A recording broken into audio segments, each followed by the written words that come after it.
Hey, it's Trevor from the JB Soaps. I know I say this a lot, but it is early. I am in the garage. It is like 6 a.m. Sweatpants are on. I'm making a soap today. Let's get to it.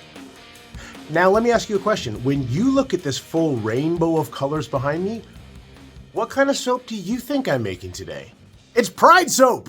This one is going to take a while. It's going to take some math, some patience, some more patience,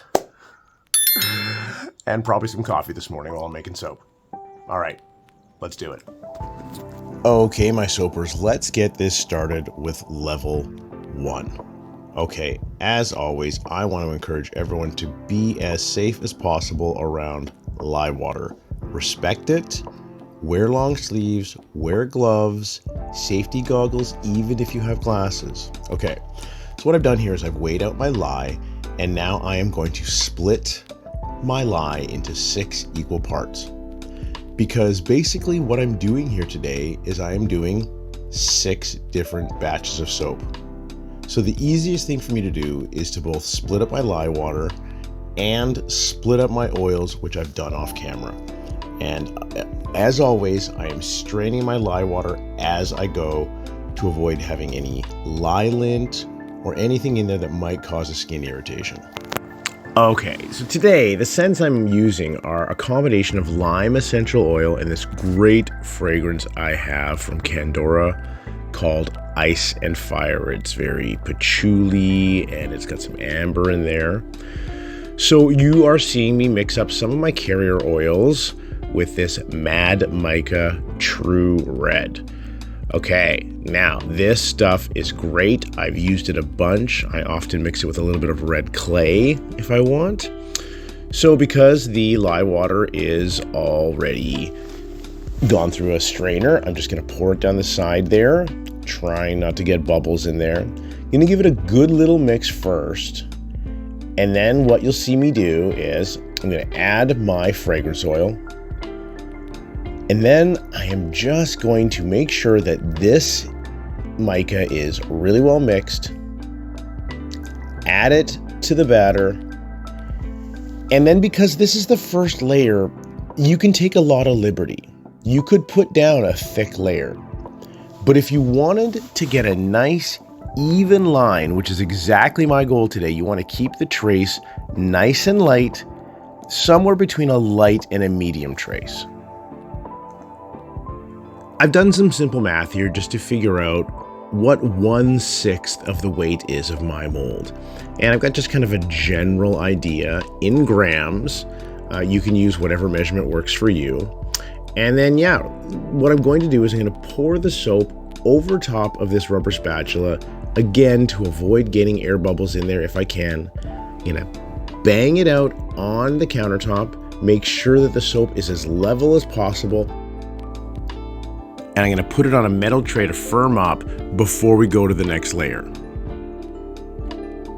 As we move on to orange, I'm going to tell you right now, I'm not going to make you sit through 6 of the exact same lesson or part of the soap, because here is the key to this. If you're doing a layered soap, it really comes down to patience and timing, okay? So I'm soaping a little bit hotter than I normally do. That's because I just don't want to spend all day waiting for this to firm up.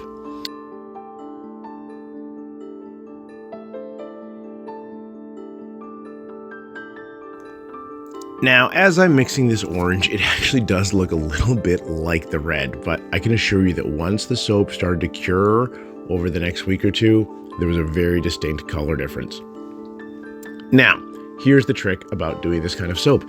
It really just comes down to timing. I did my dishes for my first layer, and then I came back and the red was pretty well set up, so I went forward with this orange, and now I'm just repeating the process. But now I'm just going to take care, pouring that soap over top of a rubber spatula as to not let its weight break through the red, and I'm going to pour just as even of a layer as I can to the weight measurement that I've got for this. And I'm just going to repeat that for all 6 of the lows I'm doing.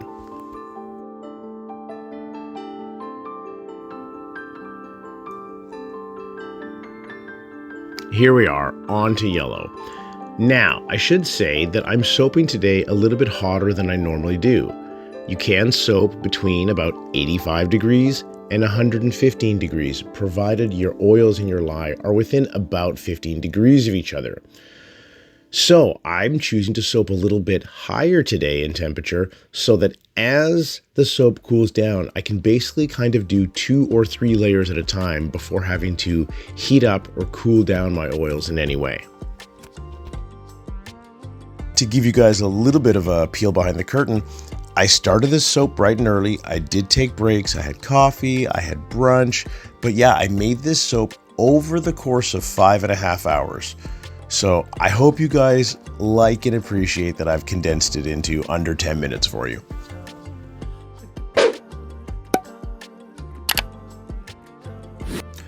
All I'm going to say is you have no idea the satisfaction I feel right now. The rainbow soap. That was like making 6 mini soaps. So I felt like I just made 3 batches of soap. I am so tired. That was so satisfying though. Just putting them in the oven to go through gel process. I can see through those silicone ones, those nice straight lines. Oh, they look so pretty. So I can't wait to see how they turn out. Whew. All right, let's go to the cut.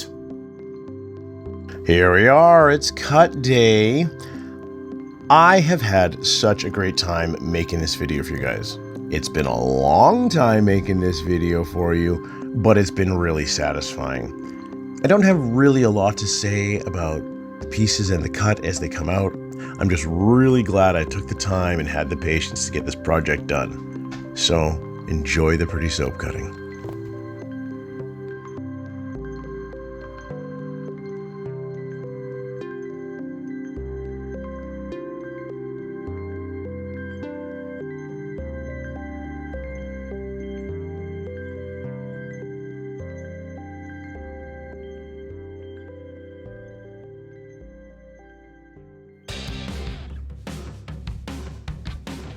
Rainbow soap or anything like this with perfect lines requires 3 things: patience, patience, and patience. I could tell you where I was. Coffee number 1, coffee number 2. Why did I do this? Let's have brunch. Let's get back to soap. Thank goodness I'm done. Okay, that's the end of the video, guys. Thanks for sticking around to the very end. Do me a favor.